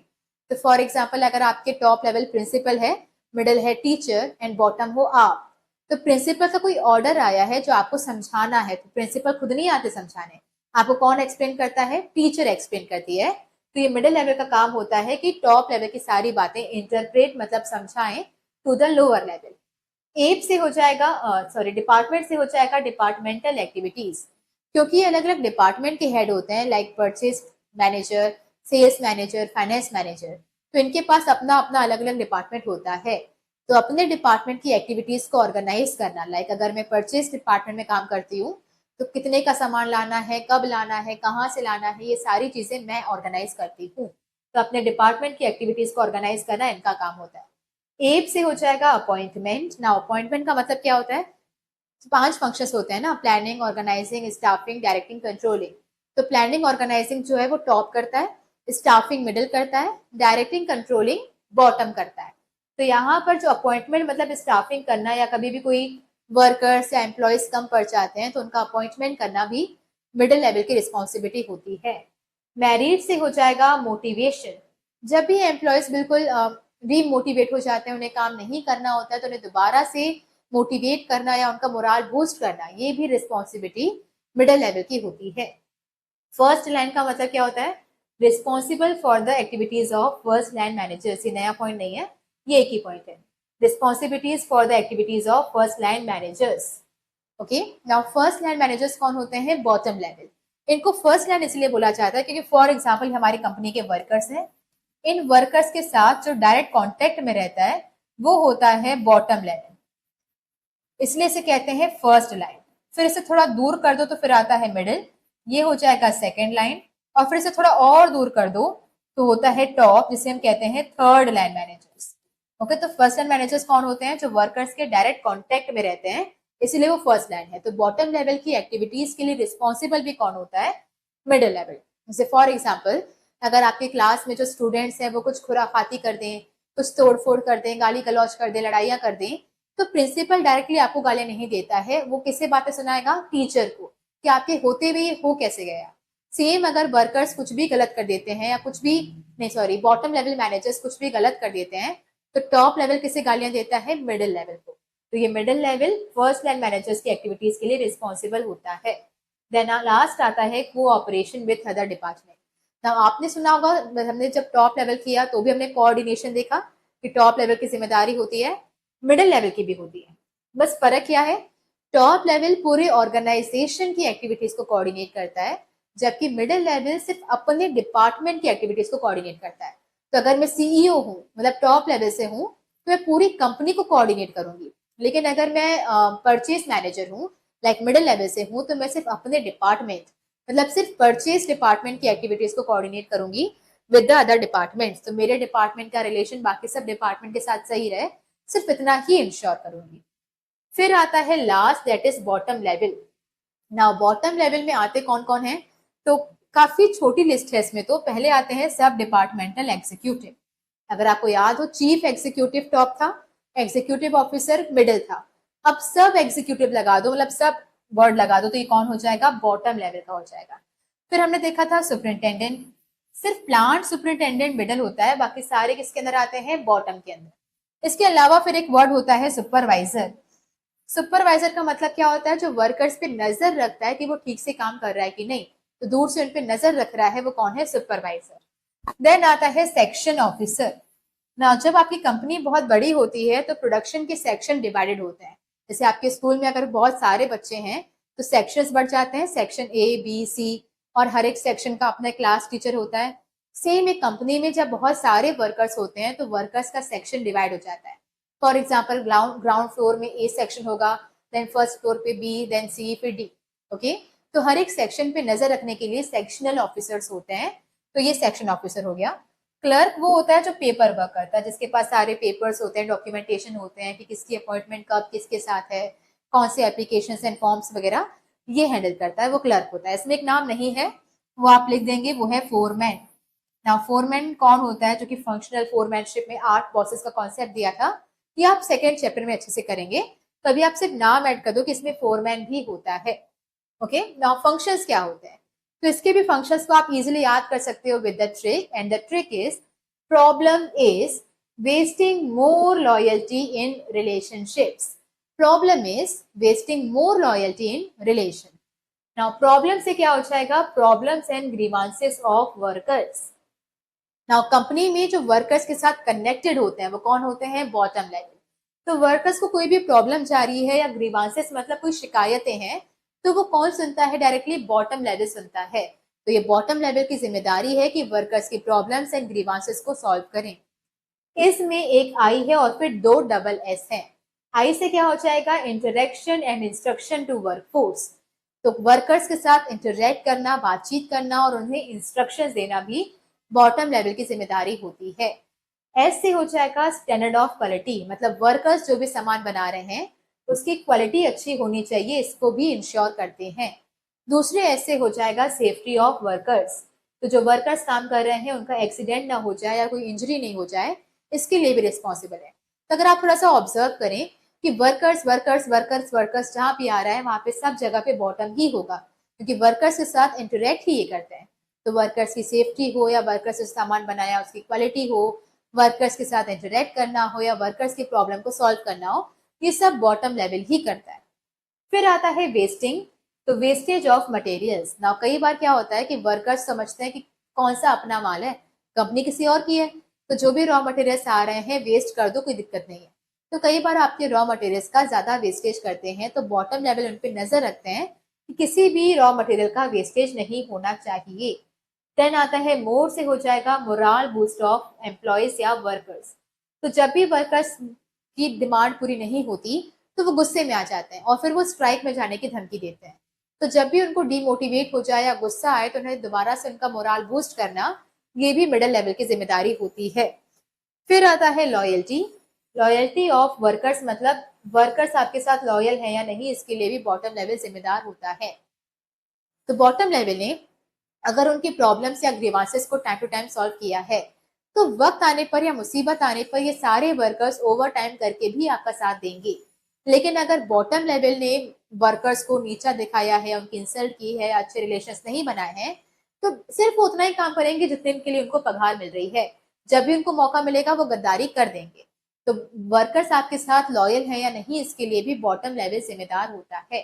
फिर हम बात करते हैं आई से, तो वही हो जाएगा इंटरेक्शन। जो हमने सेकेंड पॉइंट में किया था। देन रिलेशंस, रिलेशन से क्या होगा, relation between superior and subordinate, subordinate मतलब वर्कर्स, तो बेसिकली वर्कर्स का रिलेशन बाकी सबके साथ अच्छा रहना चाहिए, सबके साथ मतलब मिडिल एंड टॉप के साथ अच्छा होना चाहिए। इससे भी इंश्योर कौन करता है, बॉटम लेवल मैनेजर्स। ओके, तो यहाँ पर हमारी लेवल ऑफ मैनेजमेंट खत्म होती है, 3 लेवल्स हमने कवर कर ली हैं। The last and most important topic of first chapter is coordination, क्योंकि हार्डली ऐसा कोई भी पेपर गया होगा जिसमें सीबीएसई ने कोऑर्डिनेशन के बारे में कुछ नहीं पूछा गया होगा। हालांकि जब भी इसमें से कुछ केस स्टडी बनती है ना, तो most of the time coordination he answer होता है।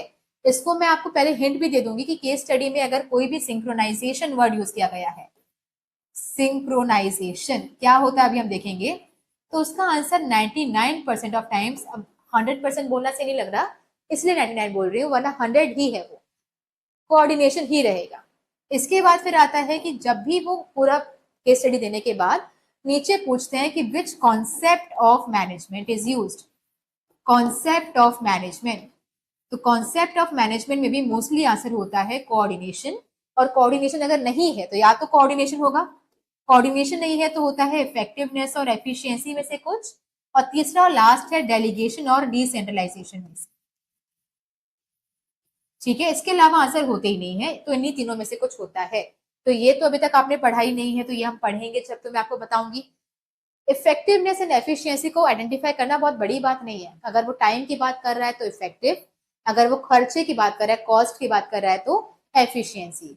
इसके अलावा अगर दोनों खर्चा टाइम वगैरह नहीं है और उसने बोला है कि विच कॉन्सेप्ट ऑफ मैनेजमेंट, उसने विच फीचर नहीं बोला, विच इंपॉर्टेंस नहीं बोला, विच लेवल नहीं बोला, उसने बोला विच कॉन्सेप्ट, तो उसका आंसर क्या होगा फिर, कोऑर्डिनेशन। तो ये 2 हिंट होती है जिससे 90% ऑफ केस स्टडीज आपको ऐसे ही बन जाएंगी। बाकी के लिए हम देखते हैं आगे कोऑर्डिनेशन होता क्या है। तो कोऑर्डिनेशन एक ऐसी प्रोसेस होती है जिससे मैनेजर सिंक्रोनाइज करते हैं सारे डिपार्टमेंट की एक्टिविटीज को। सिंक्रोनाइज करने का मतलब होता है सिंक में ले आना, साथ में जोड़ के चलना ना। वैसे भी जिस भी वर्ड के आगे को वर्ड लग जाता है तो को का मतलब होता है साथ में, जैसे कोऑर्डिनेशन, कोऑपरेशन, को पायलट, कलीग, साथ में काम करने वाले को कलीग कहते हैं। को पायलट मतलब जो साथ में आपके पायलट है, कोऑपरेशन साथ में काम करना, कोऑर्डिनेशन लगभग सेम है।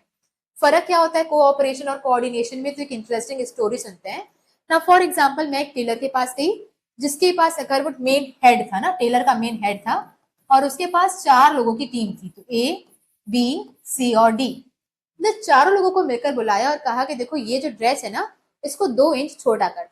ठीक है, अब ए ने इस ड्रेस को उठाया, 2 इंच काटा, छोटा कर दिया।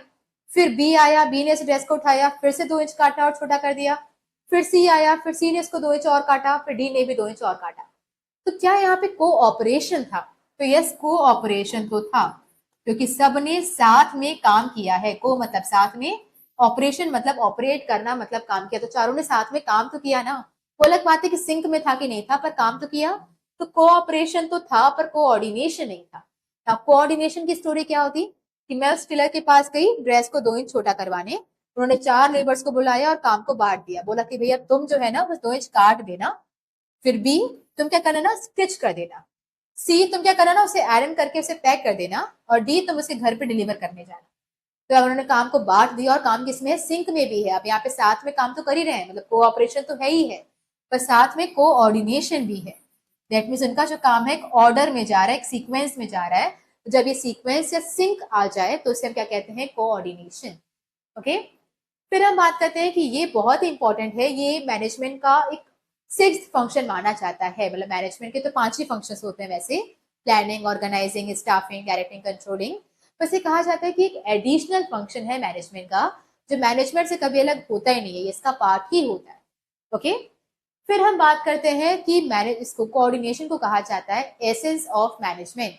एसेंस मतलब जिसके बिना, अगर मैनेजमेंट एक फूल है तो उसकी खुशबू है आपकी कोऑर्डिनेशन, अगर मैनेजमेंट चांद है तो उसकी चांदनी या उसकी रोशनी है कोऑर्डिनेशन। तो वो उसका एसेंस है, मतलब उसकी आत्मा बोली गई है। नाउ आत्मा क्यों बोला गया है, बिकॉज कोऑर्डिनेशन, 3 रीजन हम पढ़ेंगे। पहला रीजन है कि coordination is needed to perform at all functions of management. Management के 5 फंक्शंस होते हैं और पांचों के पांचों फंक्शंस में कोऑर्डिनेशन रिक्वायर्ड होता है। कैसे? पहले क्या होता है ना कि टॉप लेवल मैनेजमेंट प्लान्स बनाते हैं, पहले प्लानिंग आती है ना। आपने जो प्लानिंग की है उसी के हिसाब से आपको ऑर्गेनाइजिंग करना पड़ेगा।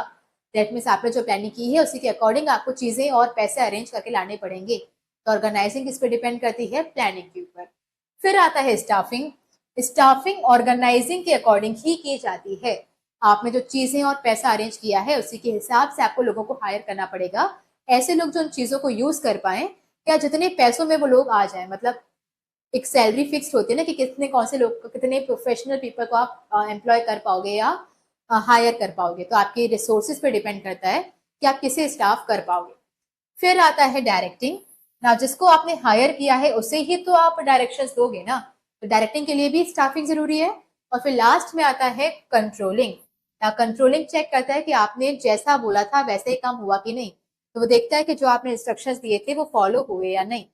ओके, तो पहले आपने प्लान बनाया, प्लानिंग के अकॉर्डिंग ही चीजें ऑर्गेनाइज की, तो जो चीजें आई थी उसके अकॉर्डिंग आपने लोगों को हायर किया, उन्हीं को ही आपने डायरेक्शंस दिए। और फिर आपने देखा देखा कि वही डायरेक्शंस फॉलो हुए या नहीं, मतलब आपने कंपेयर किया कि जो आपने सोचा था वही अचीव हुआ है या नहीं। तो कोऑर्डिनेशन हर एक फंक्शन पे होता है। देन है coordination is required at all levels of management. कितने लेवल्स होते हैं? 3, top, middle and bottom. Top भी कोऑर्डिनेट करता है, किसे कोऑर्डिनेट करेगा? पूरी की पूरी ऑर्गेनाइजेशन की सारी एक्टिविटीज को। तो पूरी कंपनी की सारी एक्टिविटीज को कोऑर्डिनेट करता है टॉप लेवल। मिडिल लेवल भी कोऑर्डिनेशन करता है बट सिर्फ अपने डिपार्टमेंट की एक्टिविटीज को। तो सिर्फ मेरे डिपार्टमेंट कोऑर्डिनेट करना चाहिए, बाकी सारे डिपार्टमेंट्स के साथ सिर्फ ये देखूंगी। तो अगर मैं प्रोडक्शन डिपार्टमेंट से हूँ तो मेरा कोऑर्डिनेशन सेल्स के साथ अच्छा होना चाहिए, परचेज के साथ होना चाहिए और फाइनेंस के साथ होना चाहिए। सिर्फ अपने डिपार्टमेंट का कोऑर्डिनेशन इंश्योर करता है। बॉटम लेवल भी कोऑर्डिनेशन करता है पर वर्कर्स की एक्टिविटीज को। तो पूरी ऑर्गेनाइजेशन की एक्टिविटीज को टॉप लेवल कोऑर्डिनेट करेगा, अपने डिपार्टमेंट की एक्टिविटीज को मिडिल, और वर्कर्स की एक्टिविटीज को कोऑर्डिनेट करता है बॉटम। दैट मीन्स तीनों लेवल्स कुछ ना कुछ कोऑर्डिनेट करते ही हैं। लास्ट रीजन है कि coordination is the most important function of management. अगर कोऑर्डिनेशन होता ही नहीं तो आपकी जो फर्म है वो लॉन्ग रन में सरवाइव कर ही नहीं पाती। अगर सारे लोग काम कर रहे हैं पर काम करने में कोई सिंक ही नहीं है, कोई भी कुछ भी कभी भी काम कर रहा है, कुछ भी रिसोर्स वेस्ट कर दे रहा है, कुछ अता पता ही नहीं है, तो यहाँ पे आपकी ऑर्गेनाइजेशन सरवाइव कर ही नहीं पाएगी।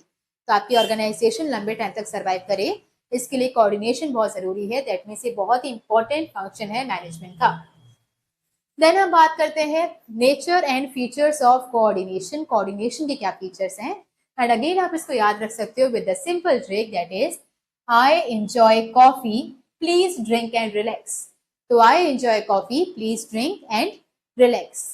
आई से क्या हो जाएगा? Integrate group efforts. ना कोऑर्डिनेशन तब सबसे ज्यादा रिक्वायर्ड होता है जब आपके जो वर्कर्स होते हैं उनके डिफरेंट डिफरेंट ओपिनियंस हो, डिफरेंट डिफरेंट बैकग्राउंड्स हो और different different style of working हो। तो फॉर एग्जाम्पल अगर एक ही इंसान है तो वहां पे तो कोऑर्डिनेशन चाहिए ही नहीं ना, पहले तो आपको ग्रुप होना चाहिए। अगर मैं अकेली पर्सन हूँ, मतलब मेरे साथ कोई है ही नहीं, तो साथ में कैसे कोऑर्डिनेट करेंगे? पॉसिबल ही नहीं है। तो कोऑर्डिनेट करने के लिए ग्रुप होना चाहिए, और उसमें भी कोऑर्डिनेशन की नीड और ज्यादा बढ़ जाती है जब उस ग्रुप के जो लोग हैं उनके डिफरेंट डिफरेंट बैकग्राउंड्स, ओपिनियंस हो। तो अब आपके साथ में सिंक में काम करना बहुत ही ज्यादा जरूरी हो जाता है।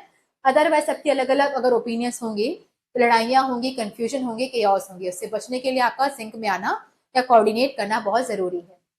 इंजॉय से हो जाएगा इंश्योर्स यूनिटी ऑफ एफर्ट्स। तो यहाँ पे हर एक पर्सन अलग अलग पर्पस के लिए काम कर रहा है। जो अभी तक हम देखते आ रहे हैं, किसी का पर्पस है अपना घर बनवाना, किसी का फॉरेन ट्रिप पे जाना, किसी के बच्चों की फीस पे करना, एक्सेट्रा। तो कोऑर्डिनेशन सबकी एक्टिविटीज को एक साथ ले आता है ताकि हमारे ऑर्गेनाइजेशन का गोल अचीव हो जाए। तो ये क्या करता है? यूनिटी ऑफ एफर्ट्स दिखाता है। तो सारे डिपार्टमेंट्स जो भी काम कर रहे हैं उन सबके काम को एक सिंगल डायरेक्शन में लेकर आता है ताकि एक साथ मिलकर सिंक में वो काम कर सके। फिर आता है आई एंजॉय कॉफी। कॉफी से हो जाएगा कंटिन्यूअस प्रोसेस।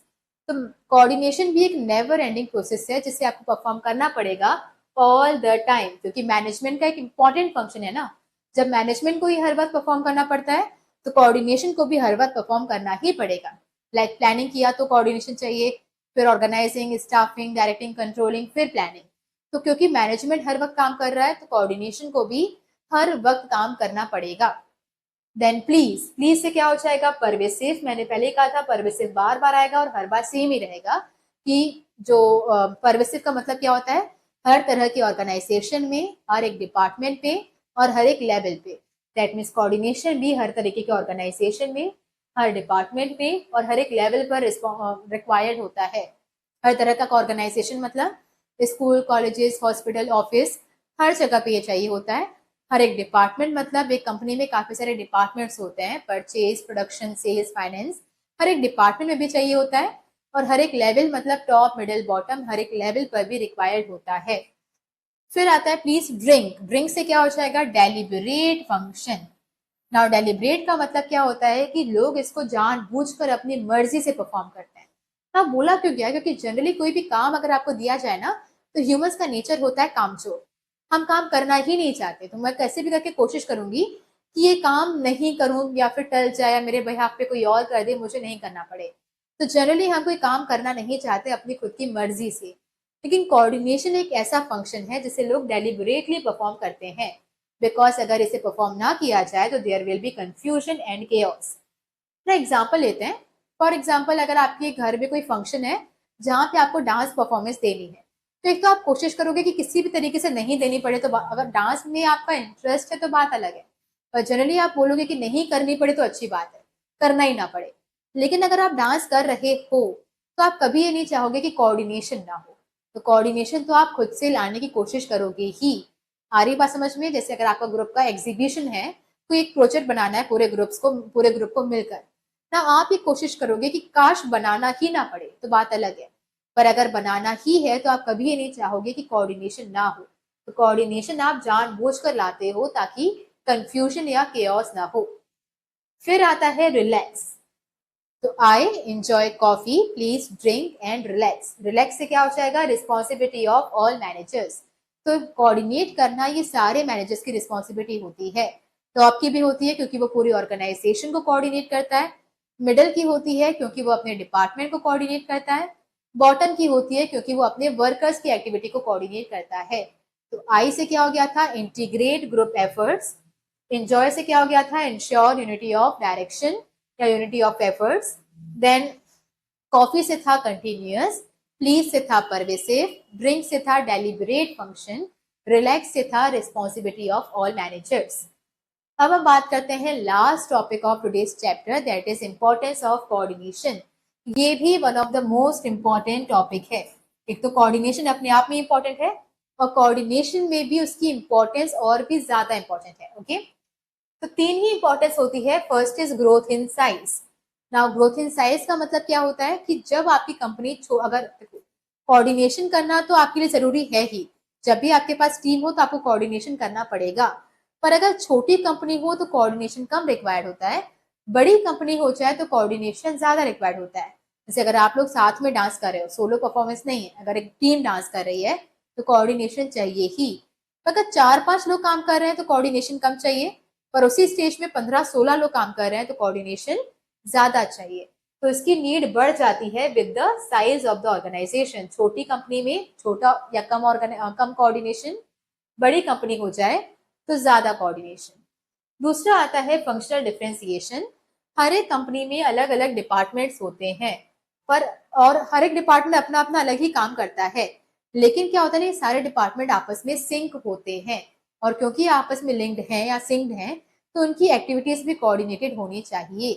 तो फॉर एग्जाम्पल, अगर हमारी कंपनी में purchase, production, sales, finance 4 department है, सब अपना अपना काम करते हैं, पर आपस में सब लिंक तो है। अगर फॉर एग्जाम्पल परचेज वाला सामान परचेज करके नहीं लाए, रॉ मटेरियल्स लाए ही ना, तो प्रोडक्शन होगा कैसे? तो प्रोडक्शन डिपार्टमेंट काम कर ही नहीं पाएगा। अगर प्रोडक्शन वाले ने सामान बनाया ही नहीं तो सेल्स वाला सामान बेचने नहीं जाएगा, और सेल वाले ने अगर सामान बेचा ही नहीं है तो फाइनेंस वाले के पास पैसा नहीं आएगा। तो भले ही डिपार्टमेंट अलग अलग हैं, पर सारे डिपार्टमेंट आपस में सिंक्ड हैं, तो इसके लिए उनकी एक्टिविटीज का भी आपस में इंटरलिंक्ड और इंटरडिपेंडेंट होना जरूरी है। फिर आता है स्पेशलाइजेशन। नाउ एक कंपनी में काफी सारे एक्सपर्ट या स्पेशलाइज्ड पीपल काम करते हैं, और उन्हें लगता है कि we are the only one who are qualified. सबको ऐसा लगता है कि इस कंपनी में इकलौता मैं ही तो हूँ जिसकी वजह से कंपनी चल रही है। तो सबके अलग अलग ईगो होते हैं और सबके अपने अपने कुछ एटीट्यूड्स होते हैं। नाउ इस केस में अगर उनके बीच में कोऑर्डिनेशन नहीं होगा तो बीच में ईगो क्लैशेस होंगे, कंफ्यूजन होंगे और लड़ाइयाँ होंगी।